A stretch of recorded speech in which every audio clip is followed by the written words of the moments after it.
Welcome to my YouTube channel, AutoMark. Today we're exploring the most advanced and expensive warship ever built, the USS Gerald R. Ford, the lead ship of the United States Navy's newest class of nuclear-powered aircraft carriers.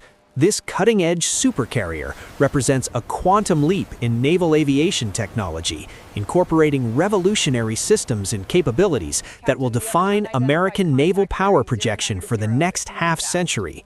As we move through 2026, the Ford-class carriers are gradually entering service, promising to replace the aging Nimitz-class ships with platforms designed for 21st-century warfare.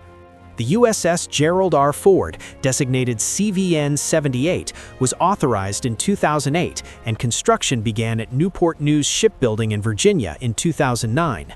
The carrier was christened in November 2013 and commissioned into the United States Navy in July 2017, though it took several more years of testing and workup before the ship deployed operationally.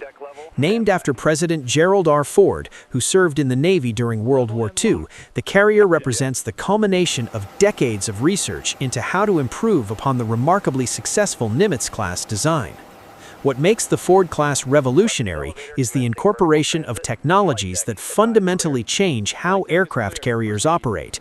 The most visible innovation is the electromagnetic aircraft launch system, known as EMALS, which replaces the steam catapults used on all previous carriers. Instead of using steam pressure to accelerate aircraft down the deck, EMALS uses linear induction motors powered by electricity to provide a smoother, more precisely controlled launch. This system can launch aircraft weighing from 10,000 pounds to over 100,000 pounds, providing greater flexibility than steam catapults. The electromagnetic system also reduces stress on aircraft airframes, potentially extending their service lives significantly. Paired with EMALS is the advanced arresting gear system that captures landing aircraft. Like EMALS, this system uses electromagnetic technology instead of hydraulics to stop aircraft. The AAG can precisely control the arresting force based on the weight and landing speed of each aircraft, reducing stress on both the aircraft and the arresting gear itself. Together, EMALS and AAG allow the Ford class to conduct aircraft operations more efficiently, with the potential to generate up to 160 sorties per day, compared to about 120 for Nimitz-class carriers under similar conditions.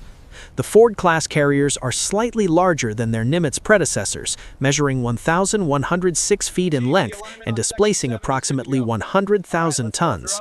The flight deck has been reconfigured, with the island superstructure positioned further aft and made smaller than on previous carriers. This redesign provides more usable deck space for aircraft operations and improved traffic flow on the deck. The ship is powered by two Bechtel A1B nuclear reactors that generate approximately 3 times the electrical power of the reactors on Nimitz-class ships.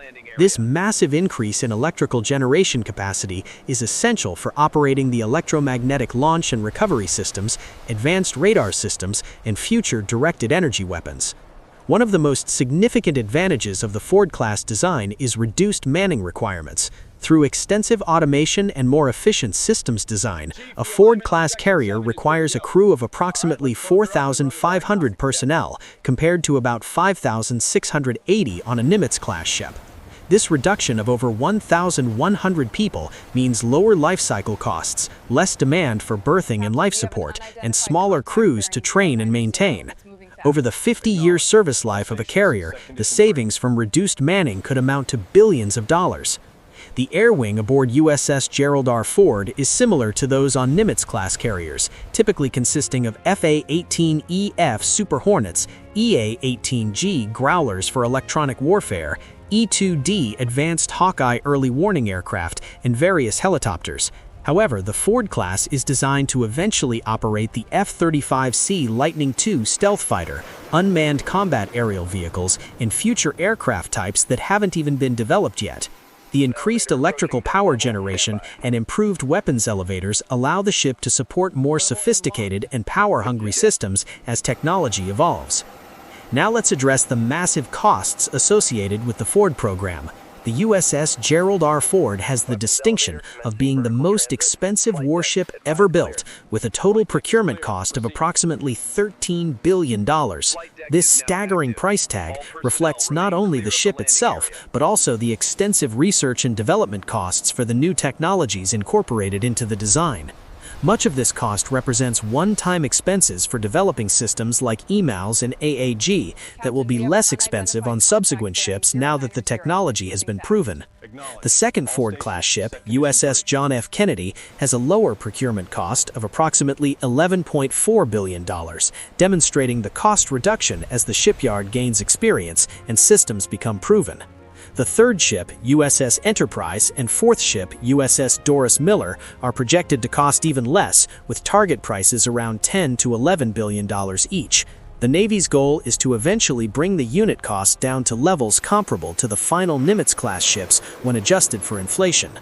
Operating costs for the Ford class are projected to be significantly lower than for Nimitz-class carriers, despite the higher initial purchase price. The reduced crew size alone saves approximately $30 million per year in personnel costs. The more efficient reactor design means the Ford class will require only one midlife refueling instead of the extensive refueling complex overhaul required by Nimitz-class ships. Over the projected 50-year service life, the total ownership cost for a Ford-class ship is estimated to be approximately $4 billion less than a Nimitz-class ship, making the higher upfront cost worthwhile from a life cycle perspective. However, the Ford program has faced significant challenges and criticism. The new technologies have experienced numerous problems during testing and initial operations.